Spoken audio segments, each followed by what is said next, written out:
பாப்பா சாஸ்திரத்துல ஒரே ஒரு தடவை தான் சூத்திரன்னு சொன்னான். இந்த பெரியார் மேடை கிடைக்கும் போதெல்லாம் ஏறி தமிழனை வந்து சொல்றான் அப்படின்னு பெரியார் பேசினார் அப்படின்றாங்க. ஆனா இந்த அயோக்கிய நாய் பெரியார் சொன்னதை போல இந்த விஷயங்கள்லாம் வந்து பரப்பிட்டு இருக்கிறான். திருவள்ளுவரை பற்றி இந்த சீமான் என்ன தெரியுங்களா சொல்லி இருக்கிறாரு? பைத்தியக்கார பைய அப்படின்றான்.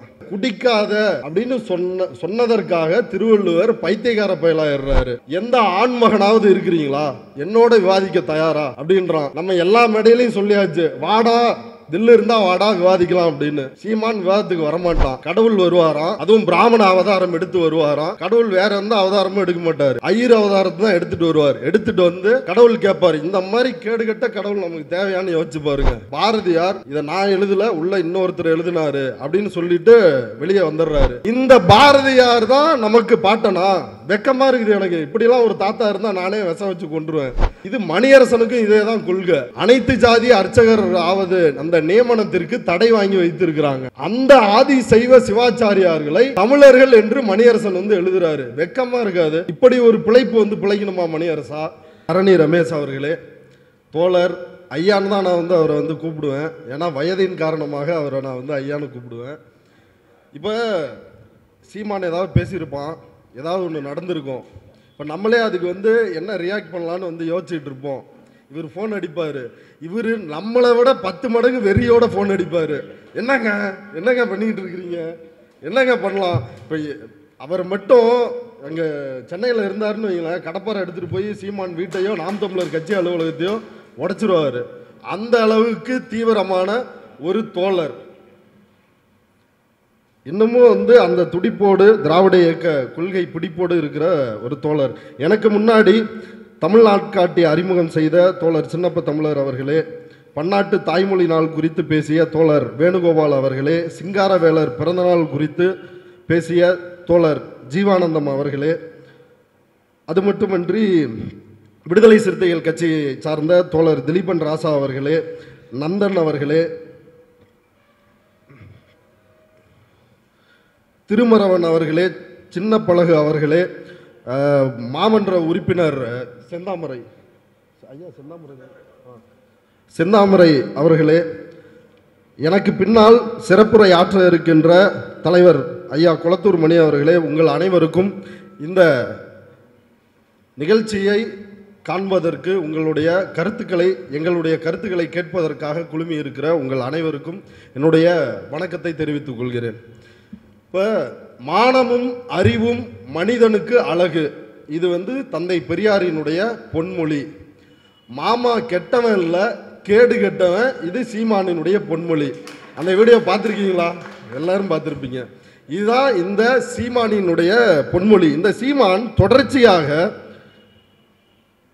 தமிழ்நாட்டிற்கு, தமிழ் இனத்திற்கு எப்படியெல்லாம் துரோகம் செய்ய வேண்டும், பார்ப்பன கும்பலுக்கு எப்படியெல்லாம் பாதந்தாங்கியாக செயல்பட முடியுமோ அப்படியெல்லாம் செயல்பட்டு கொண்டு இருக்கிறார். இப்போ இந்த சீமான் பற்றி பேசுறதுக்கு முன்னாடி தேசிய கல்விக் கொள்கை 10,000 கோடி ரூபாய் கொடுத்தால் கூட இந்த தேசிய கல்விக் கொள்கையை தமிழ்நாட்டில் நுழைய அனுமதிக்க மாட்டேன் அப்படின்னு நம்முடைய தமிழ்நாட்டு முதலமைச்சர் சொல்லி இருக்கிறாரு.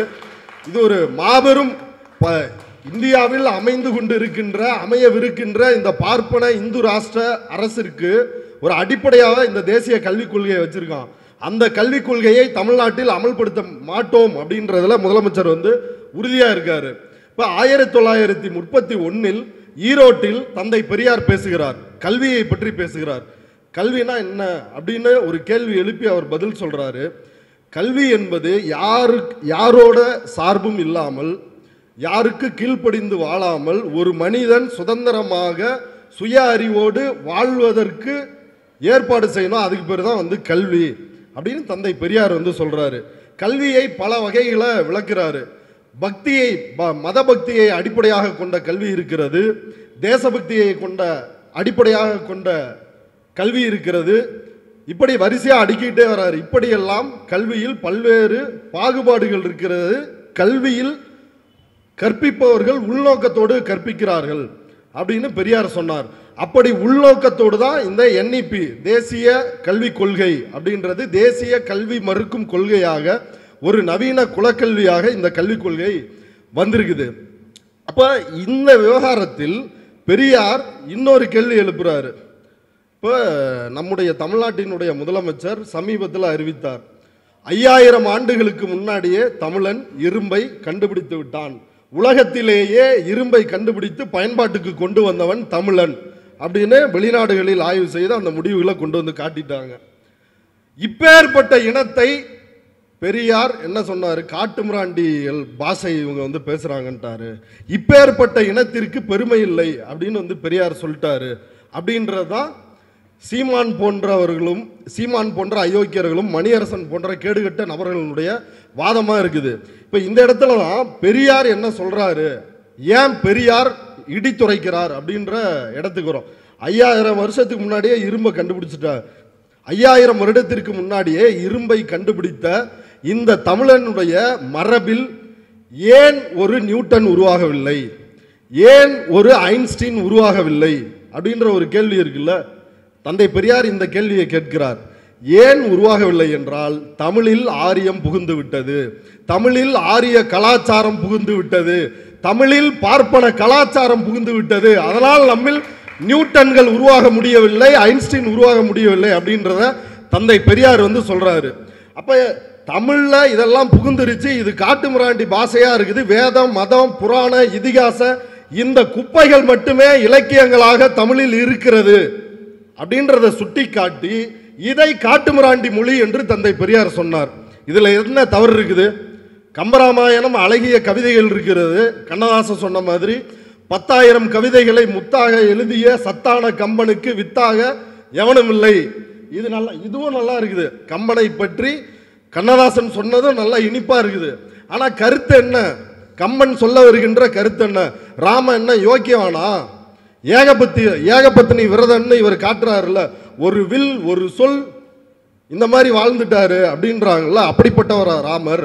அம்பேத்கர் கிழிச்சு தொங்க விட்டுருக்கிறார். ராமன் எவ்வளவு பெரிய அயோக்கியன், பாதி நேரம் குடிக்கிறது, மீதி நேரம் அந்த புறத்தில் விழுந்து கிடக்கின்ற ஒரு அயோக்கியன் இந்த ராமன். இந்த ராமனை கொண்டு தமிழ் படுத்துகிறார் கம்பர். இதோட நிறுத்தல.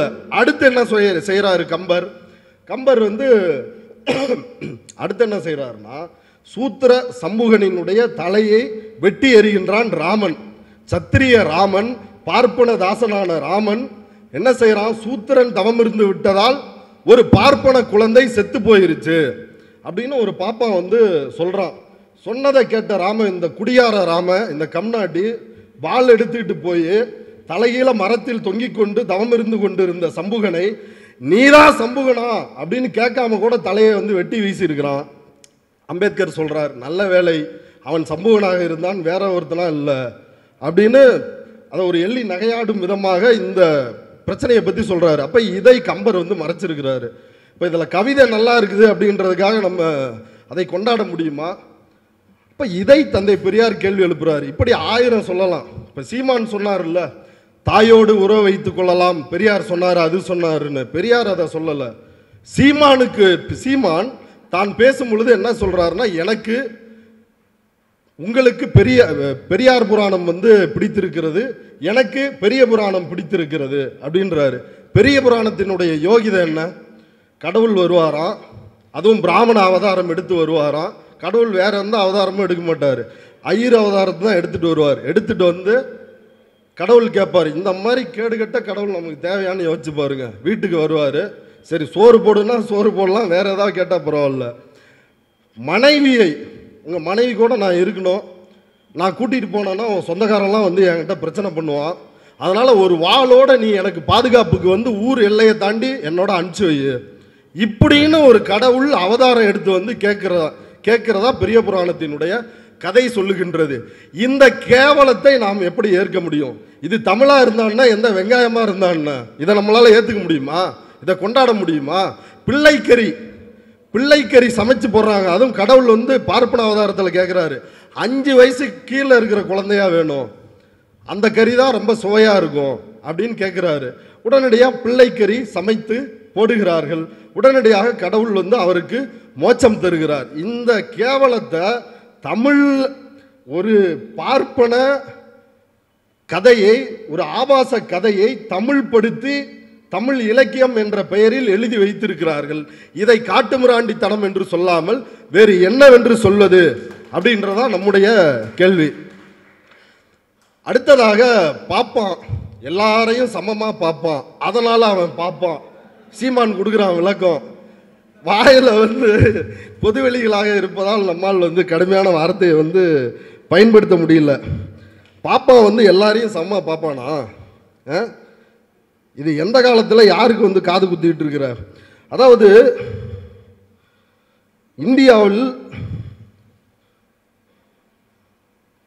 இந்தியாவை பொறுத்தவரை சில தரவுகள் மட்டும் நான் உங்களுக்கு மேற்கோளாக சொல்லணும்னு விரும்புகிறேன், மேற்கோள் சுட்டி காட்டணும்னு. 2018 இருந்து 2023 வரை ஹைகோர்ட்டில் உயர் நீதிமன்றத்தில் 650 நீதிபதிகள் நியமனம் செய்யப்பட்டிருக்கிறார்கள், உயர் நீதிமன்ற நீதிபதிகள். அதில் 492 பேர், அதாவது 76% பேர் 10லிருந்து 15% உள் இருக்கின்ற பார்ப்பன பனியா உயர் சாதியை சார்ந்தவர்கள். 492 பேர். அவன் இந்திய நாட்டினுடைய மக்கள் தொகையில் எவ்வளோ இருக்கிறான்? 15% பேர் இருக்கிறான். அவனுக்கு 476% பதவிகளை கொடுக்குறான். அடுத்து நம்ம ஆளுங்க இந்த ஆண்ட பரம்பரை பேண்ட பரம்பரைன்னு சுற்றிக்கிட்டு இருக்கானுங்களா, அறிவு கட்டவனுங்க. நம்ம ஆட்களுக்கு எவ்வளோ அப்படின்னா 77 நீதிபதிகள், வெறும் 11%. அடுத்ததாக பட்டியல் சமூக மக்கள் வெறும் 20 நீதிபதிகள். அடுத்து பட்டியல் பழங்குடி மக்கள், அவங்களுக்கு வெறும் 12 நீதிபதிகள். யோசிச்சு பாருங்க எவ்வளவு மோசமான ஒரு பார்ப்பன மேலாதிக்கம் நிலவுகின்ற காலத்தில் நாம் வாழ்கிறோம் என்று. அதனால தான் தந்தை பெரியார் தேவை. தந்தை பெரியார் என்ன சொன்னார்?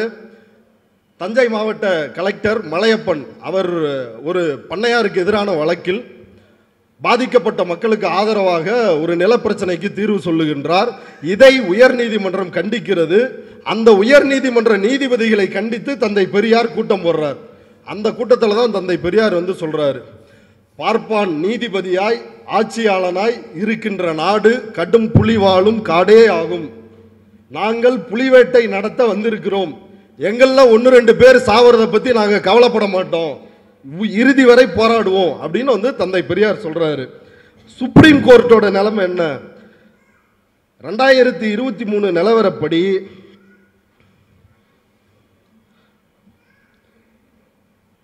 36% பிராமின்ஸ் மட்டுமே ஜட்ஜஸ் 33% பேர்ல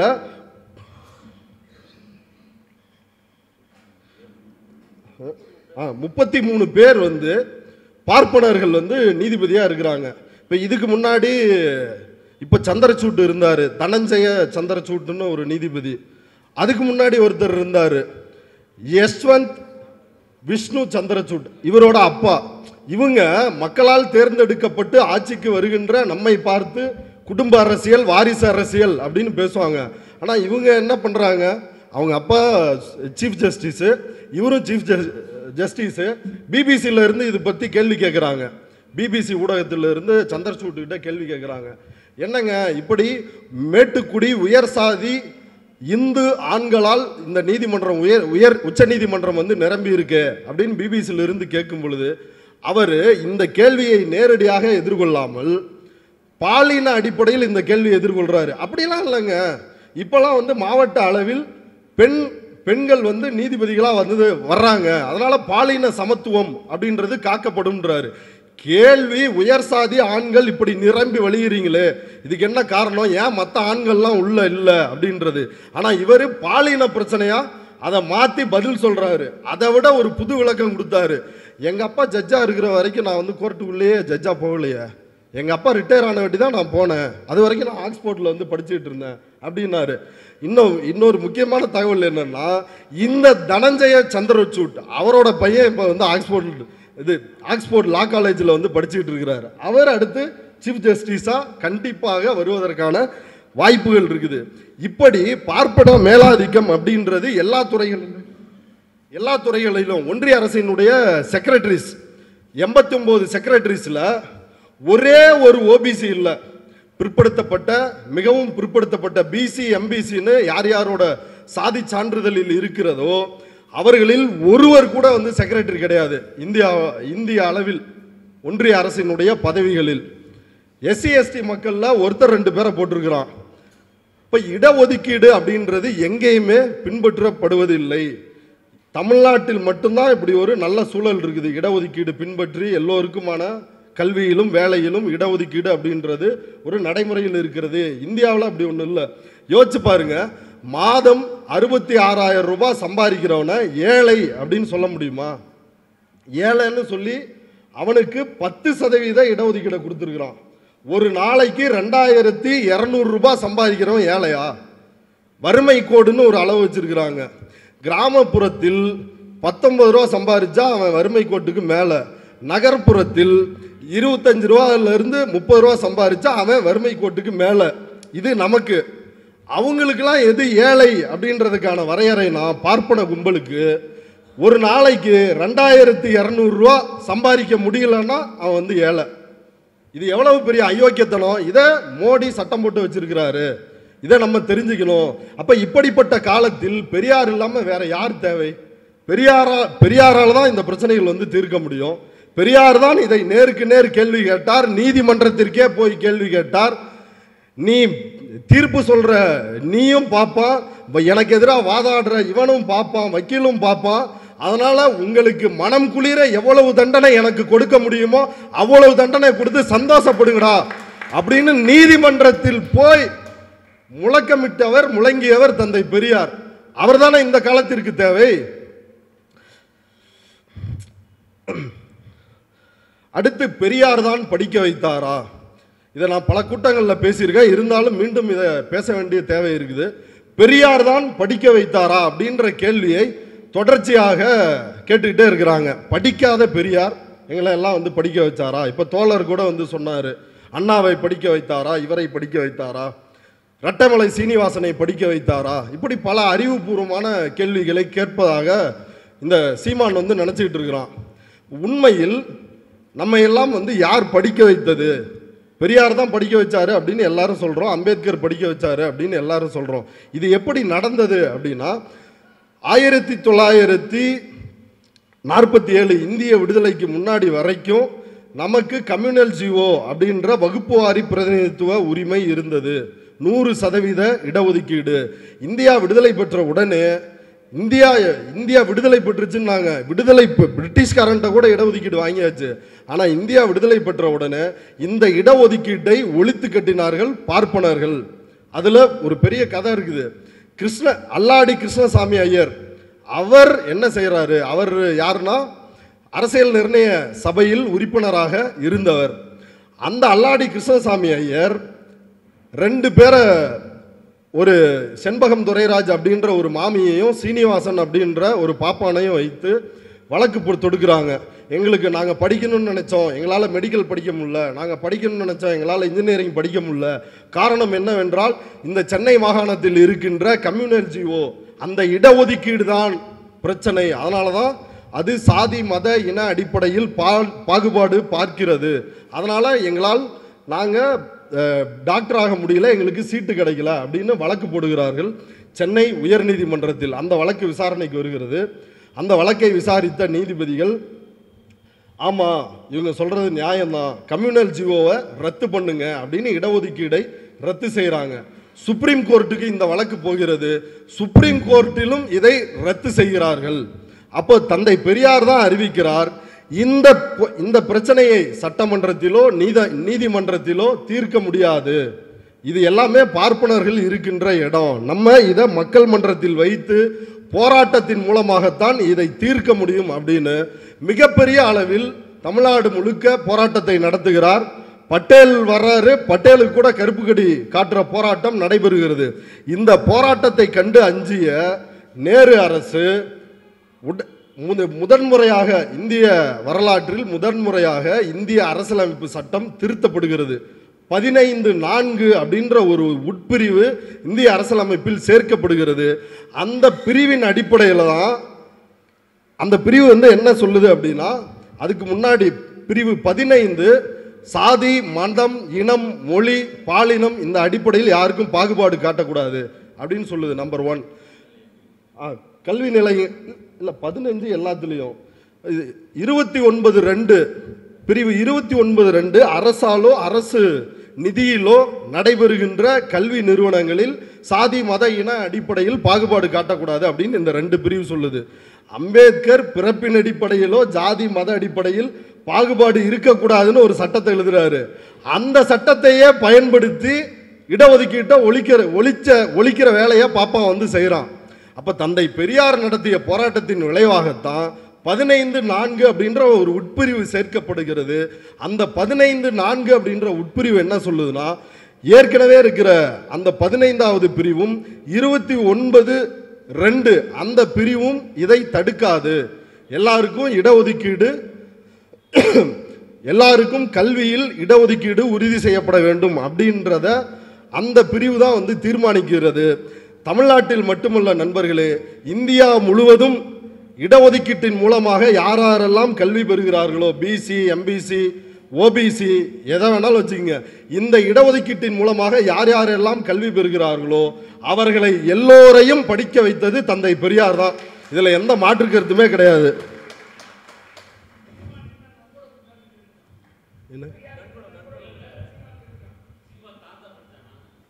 இல்லை, ஆமாம், சீமான் தாத்தா யாருமே படிக்கலையாங்க. சீமான் அப்பா என்ன பிஹெச்டியா என்ன சும்மா தானே இருந்தார் ஊரில்.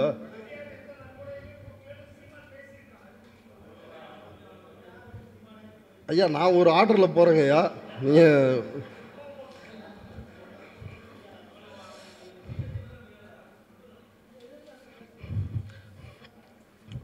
அடுத்து பாரதியார் எல்லாருக்கும் தெரியும். பாரதியாரை பாப்பான் என்று சொல்லி கொடுத்தது எவன்டா? அது வந்து இந்த திராவிட இயக்கத்துக்காரன் தாண்டா, திருட்டு திராவிடர்கள் தாண்டா அப்படின்னு சீமான் தொடர்ச்சியாக பேசி வருகிறார். பாரதி பாப்பானா இல்லை தமிழ் பெரும் பாட்டானா அப்படின்ற கேள்வி நம் முன்னாடி வைக்கப்படுகிறது. இப்போ மும்மொழி கொள்கை பிரச்சனையை பற்றி நம்ம எல்லாரும் பேசிகிட்டு இருக்கிறோம். தேசிய கல்விக் கொள்கை பிரச்சனையை பற்றி பேசி கொண்டிருக்கிறோம். ஆனால் பாரதியார் 1910-12 பாரதியார் என்ன சொல்றாருன்னா, இந்தியாவின் தேசிய மொழியாக செந்தமிழ்நாடு என்னும் போதினிலேன்னு எழுதினாரு. இவர் மாதிரி தமிழுக்கு யாராவது உழைத்திருக்கிறார்களான்றாங்கள. அந்த பாரதியார் சொன்னார், இந்தியாவின் தேசிய மொழியாக இந்தி வேண்டாம், சமஸ்கிருதம் இந்தியாவின் தேசிய மொழி ஆக வேண்டும்.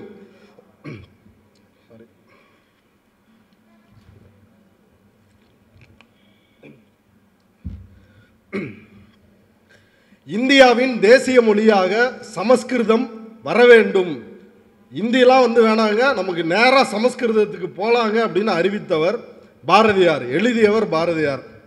செந்தமிழ்நாடு எனும் போதினிலே அப்படின்னு பாடிட்டாருன்றாங்க. அதே பாரதியார் தன்னுடைய உரைநடையில் என்ன சொல்றாருன்னா, பாஷைகளிலேயே ஒரு பாஷை உயர்ந்த பாஷை இருக்குமானால் அதை நம்ம எப்படி சாதாரண பாஷைன்னு சொல்ல முடியும்? மற்ற பாஷைகளோடு அதை எப்படி நாம் ஒப்பிட முடியும்? இப்போ பாஷைகளிலேயே ஒரு பாஷை உயர்ந்த பாஷையாக இருக்கிறது என்றால் அதை தேவ பாஷை, தேவ பாடை அப்படின்னு தான் சொல்லணும். அந்த தேவ பாஷை எதுன்னா சமஸ்கிருதம் அப்படின்றார் பாரதியார். இந்த பாரதியார் வந்து நமக்கு வந்து தாத்தாவா? பாரதி பாப்பான் என்பதை அவரே வந்து அவரோட ஸ்டேட்மெண்ட் மூலமாக சொல்லிட்டு இருக்கிறாரு. இது மட்டும் இல்லை, பாரதி நாள் வருணம் அழிந்து விடக்கூடாது, இந்த சமுதாயம் சிறப்பாக இருக்க வேண்டும் என்றால் பார்ப்பான், சத்திரிய, வைசிய, சூத்திர, பஞ்சம அப்படின்ற இந்த வர்ணாசிரம சமூக படிநிலை நீடிக்க வேண்டும் அப்படின்றதுக்காக பாரதியார் பல கவிதைகளை எழுதி குவித்திருக்கிறார். இதை யாரும் நம்ம தோழர்கள் அறிமுகப்படுத்துறது இல்லை. ஏதோ பாரதினாலே பெரிய முறுக்கு மீச முண்டாசு கவிஞன், விடுதலை போராட்ட வீரன். என்ன விடுதலை போராட்டம்? விடுதலை போராட்டம்லாம் ஒரு வெங்காயம் கிடையாது. அதெல்லாம் 1905-6 வரைக்கும் தான் பாரதி அப்படி இருக்கிறாரு. அதுக்கு பிறகு பாரதி உல்டாவாக மாறிடுறாப்புல. 1914 நினைக்கிறேன், இவர் பிரிட்டிஷுக்கு வந்து மன்னிப்பு கடிதம் எழுதுறாரு. எதற்காக அப்படின்னா, நான் விடுதலை போராட்டத்திற்கு எந்த தூண்டுதலையும் நான் செய்யலை அப்படின்ற, அவர் விடுதலை போராட்டத்தில் ஈடுபட்டார் அப்படின்ற ஒரு பிரச்சனை. சுதேசமித்திரனில் கட்டுரை எழுதுகிறார், இந்தியா இதழில் கட்டுரை எழுதுகிறார். இதன் மூலமாக போராட்டம் தூண்டப்படுகிறது அப்படின்ற பிரச்சனை. இப்போ இது தொடர்பாக விசாரிப்பதற்கு பிரிட்டிஷ் போலீஸார் வந்து சென்னைக்கு வராங்க. பாரதியார் இந்தியா பத்திரிகை அலுவலகத்துக்கு போகிறாங்க. இந்தியா பத்திரிகையா சுதேசமித்திரனான்னு தெரியல, அந்த அலுவலகத்திற்கு நினைவு சரியா இல்லை, அந்த அலுவலகத்திற்கு போகிறாங்க. பாரதியார் இதை நான் எழுதலை, உள்ள இன்னொருத்தர் எழுதினாரு அப்படின்னு சொல்லிட்டு வெளியே வந்துடுறாரு.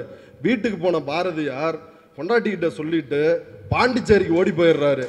ஏன் பாண்டிச்சேரிக்கு ஓடி போகிறாருன்னா, சென்னை வந்து பிரிட்டிஷ் இந்தியா, பிரிட்டிஷ்காரன் ஆட்சி, அங்கே பாண்டிச்சேரி வந்து பிரெஞ்சு ஆட்சியில் இருக்குது. அப்போ பிரெஞ்சு ஆட்சியில் போய் ஓடி போய் ஒளிஞ்சிக்கலாம் அப்படின்னு அங்கே ஒளிஞ்சுக்கிறாரு. அங்கே ஒளிஞ்சுக்கிட்டு 5 மன்னிப்பு கடிதங்களை எழுதினார்.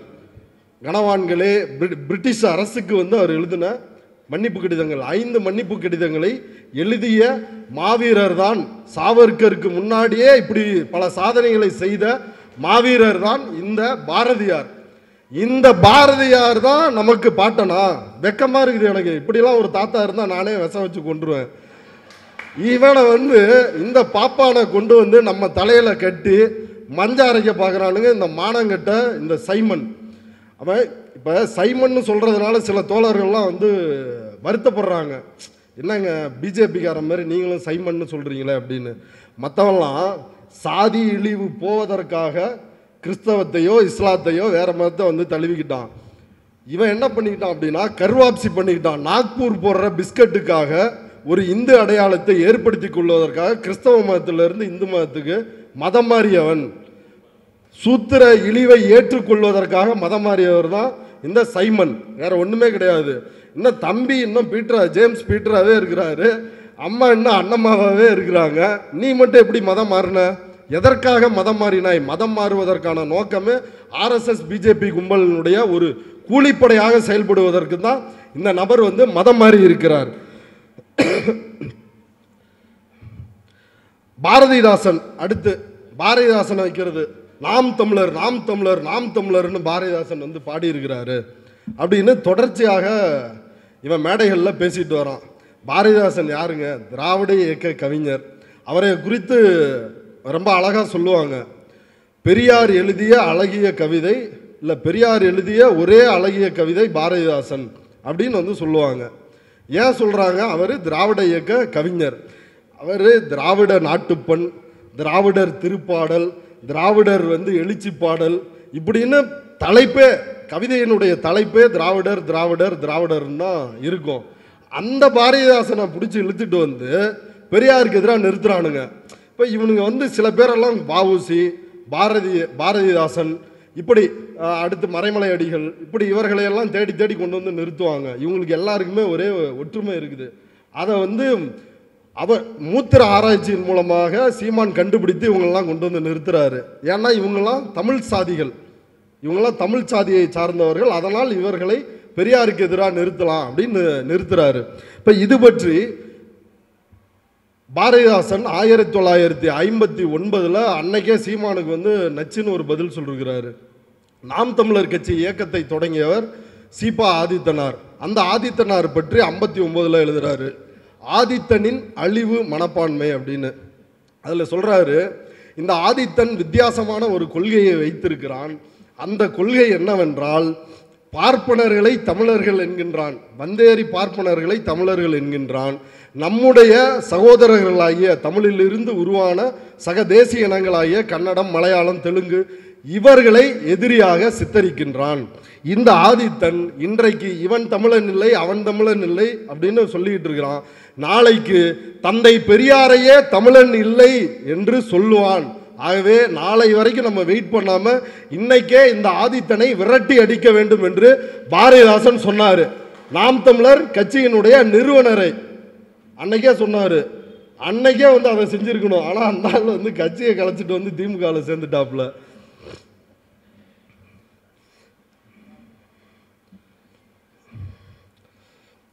பாப்பான் வந்து சமமா பாப்பான் விட்டுட்டான் அந்த பாயிண்ட். பாப்பான் சமமா பாப்பான்றாங்கல்ல, இந்த பாப்பானை பற்றி அம்பேத்கர் என்ன தெரியுங்களா சொல்கிறாரு? இந்த பார்ப்பனர்கள் அறிவு விபச்சாரிகள்ன்றாரு. இந்த நாட்டில் எவனையுமே படிக்க விடாமல் பார்த்துக்கிறான், இவெல்லாம் ஒரு அறிவு விபச்சாரி அப்படின்னு. ரொம்ப நன்றிங்கய்யா. திருவள்ளுவரை பற்றி இந்த சீமான் என்ன தெரியுங்களா சொல்லியிருக்கிறாரு?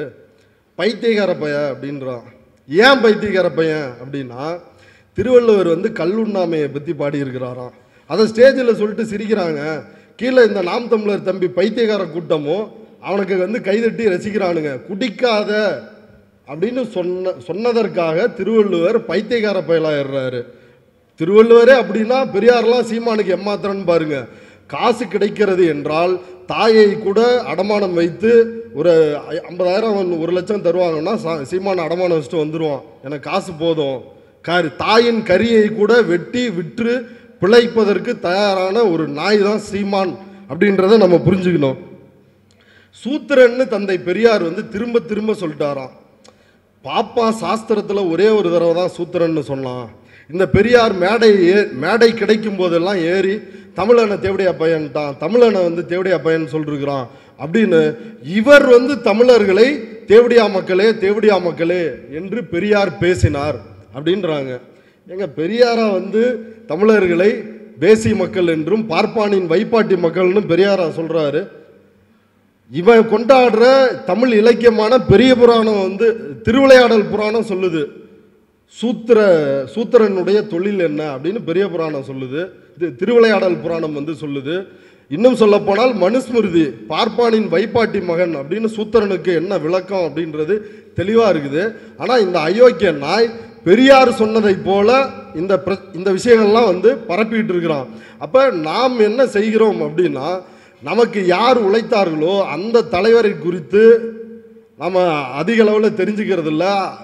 யாரால் பலன் அனுபவிக்கிறோம், யாரால் கல்வி பெற்றிருக்கிறோம் என்று நாம் அவர்களை சிந்திப்பதில்லை, அவர்கள் வழியில் பயணிப்பதில்லை. அதனால தான் இது போன்ற நச்சரவங்கள் எல்லாம் தோன்றி நமக்காக உழைத்த தலைவர்களை இழிவுபடுத்துகிறார்கள். இனி சீமானோ மணியரசனோ இவங்களுடைய கோட்பாடு 2 பேருக்கும் ஒரே ஒரு கோட்பாடு தான். பார்ப்பனர்கள் தமிழர்கள், அனைத்து ஜாதியினரும் அர்ச்சகராகிறது முக்கியம் இல்லை. அன்னை தமிழ் மொழி அர்ச்சனை மொழி ஆனால் போதும். இதுதான் அவன் கொள்கை, மானங்கட்ட கொள்கை. தமிழனும் கருவறைக்குள்ளே போக முடியல, தமிழும் கருவறைக்குள்ளே போக முடியல அப்படின்றதான் பெரியார் நடத்திய போராட்டம். ஆனால் இந்த அயோக்கிய நாய்களுக்கு தமிழன் கோயில் கருவறைக்குள்ளே போக வேண்டிய அவசியம் கிடையாது. தமிழில் அர்ச்சனை பண்ணால் போதுமா? தமிழனே போக முடியல, அப்புறம் என்ன தமிழில் அர்ச்சனை பண்ணால் போதும். இது மணியரசனுக்கும் இதே தான் கொள்கை. இந்த பாப்பானுக்கு தான் சுப்ரீம் கோர்ட் வரைக்கும் போய் அனைத்து ஜாதி அர்ச்சகர் ஆவது அந்த நியமனத்திற்கு தடை வாங்கி வைத்திருக்கிறாங்க. அந்த ஆதி சைவ சிவாச்சாரியார்களை தமிழர்கள் என்று மணியரசன் வந்து எழுதுறாரு. வெக்கமா இருக்காது? இப்படி ஒரு பிழைப்பு வந்து பிழைக்கணுமா மணியரசா நீ அப்படின்ற ஒரு கேள்வி வந்து நமக்கு எழுகிறது. இறுதியாக திராவிடம் அப்படின்ற வார்த்தை எங்க இருக்குது? திராவிடம் தமிழ் என்பதை அழிப்பதற்காக உருவானது தான் திராவிடம் அப்படின்றத தொடர்ந்து சொல்லிக்கிட்டு வர்றாங்க. இதில் நம்ம அடிப்படையாக புரிந்து கொள்ள வேண்டியது அண்ணல் அம்பேத்கர் அவர் எவ்வளோ பெரிய ஆராய்ச்சியாளர் அப்படின்னு. சீமான் கூட சொல்கிறான், பெரியாரையும் அம்பேத்கரையும் எப்படி நீங்கள் ஒரே நேர்கோட்டில் வந்து வைக்கிறீங்க? எந்த பெரியாரிஸ்டாவது இருக்கிறீங்களா? எந்த அம்பேத்கரிஸ்டாவது இருக்கிறீங்களா? என்னோடு விவாதிக்க தயாரா? எந்த ஆண்மகனாவது இருக்கிறீங்களா என்னோட விவாதிக்க தயாரா அப்படின்றான். நம்ம எல்லா மேடையிலையும் சொல்லியாச்சு, வாடா தில்லு இருந்தால் வாடா விவாதிக்கலாம் அப்படின்னு. சீமான் விவாதத்துக்கு வரமாட்டான். ஆனால் அம்பேத்கர் பேரை சொல்லி பெரியாரை வந்து எதிர்க்கணும்னு நினைக்கிறான். அந்த அம்பேத்கர் தான் சொல்கிறாரு, சீமான் பேசுகிறத அடிக்கடி கேட்டிருப்பீங்க, இந்தியாவில் இருந்த பூர்வீக குடிகள் நாகர்கள், அவர்கள் பேசிய மொழி தமிழ், ஆகவே இந்த நாடே எங்களுக்கு சொந்தம் என்று அண்ணல் அம்பேத்கர் சொல்லி இருக்கிறார் அப்படிமா சீமான். சரி ரைட்டு, அம்பேத்கர் அதை சொல்லிருக்கிறாரு, அதுக்கடுத்து என்ன சொல்லிருக்கிறாரு அப்படின்றத நீ சொல்லணும்ல. பிச்சு பிச்சு மறைச்சு இந்த மாதிரி பொய் பிரச்சாரங்களை சீமான் வந்து நடத்துவான். அடுத்த வரியில தான் அண்ணல் அம்பேத்கர் வந்து சொல்றாரு, திராவிடம், தமிழ்தான் திராவிடம் என்று மாறியது, தமிழ் வேறு திராவிடம் வேறு அல்ல, தமிழும் திராவிடமும் ஒன்றுதான், ஒரு பொருளை குறிக்கின்ற இரு சொற்கள் அப்படின்றத அண்ணல் அம்பேத்கர் தெளிவாக தன்னுடைய ஆராய்ச்சியின் மூலமாக சொல்லியிருக்கிறாரு. அப்படி இருக்கும் பொழுது தமிழையும் திராவிடமும் ஏதோ வேற மாதிரியும் ரெண்டும் எதிர் மாதிரியும் உண்மையா பாப்பான் நீதிபதியா இருக்கிறான், ஆட்சி நடத்துகிற இடத்துல இருக்கிறான், அரசு அதிகாரிகளாக அதிகார வர்க்கமாக வந்து இருக்கிறான். எல்லா இடங்களிலும் பார்ப்பனர்கள் குவிந்து இருக்கிறார்கள். முன் எப்போதும் இல்லாத அளவில் தங்களுடைய அரசு அமைஞ்சிருச்சு அப்படின்னு மோடியினுடைய இந்த ராஜ்யத்தை ராமராஜ்யமாக ஒரு இந்து ராஷ்டிரமாக மாற்ற வேண்டும் அப்படின்றதுக்காக தொடர்ச்சியா வேலை செஞ்சுக்கிட்டு இருக்கிறாங்க. அப்படி வேலை செய்து கொண்டு இருக்கின்ற காலத்தில் பாப்பா கண்ணுக்கு முன்னாடி ஒரு எதிரி இருக்கும் பொழுது, பார்ப்பனியம் என்ற எதிரி இருக்கும் பொழுது, இங்க பாரு தெலுங்கு எதிரி, மலையாளி எதிரி, கன்னட எதிரி, தெலுங்கனும் கன்னடனும் மலையாளியுமா வந்து நீதிமன்றத்தை பிடிச்சிட்டு உட்காந்துட்டு இருக்கிறான். அவனா வந்து அரசு வேலைகள்ல ஆக்கிரமிச்சு உட்காந்துட்டு இருக்கிறான். வெக்காங்கட்ட சீமான் இது போன்ற பிரச்சாரத்தை தொடர்ச்சியாக செய்கின்றான். தந்தை பெரியாரை யாராக இருந்தாலும் சரி, தந்தை பெரியாரையும் அண்ணல் அம்பேத்கரையும் எவன் இழிவுபடுத்தினாலும் அவனை நான் ஏற்கனவே சொல்லி இருக்கிறேன், கருத்தால் எதிர்கொள்ளக்கூடாது நண்பர்களே, செருப்பால் எதிர்கொள்ள வேண்டும். ஓட ஓட இந்த அயோக்கியர்களை விரட்ட வேண்டும் என்று சொல்லி இந்த வாய்ப்பை எனக்கு வழங்கிய தோழர் அவர்களுக்கு நன்றி கூறி விடைபெறுகிறேன். நன்றி.